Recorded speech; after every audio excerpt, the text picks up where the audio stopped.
Let's talk about the difference between credit cards and debit cards. They look pretty much the same, right? But the way they work is totally different.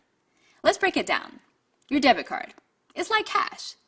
It only uses the money that's in your checking account.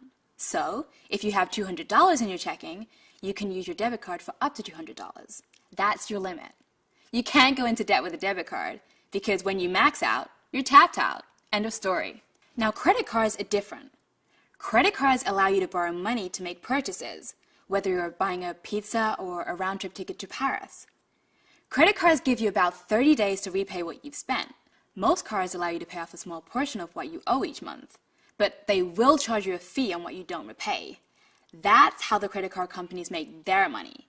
Bottom line, use your debit card first. It's your own money and there are no interest fees. When you use a credit card, it's smart to pay it off every month. This way, you won't get into debt. So, be smart about your money. Make a budget, stick to it, and save more than you spend.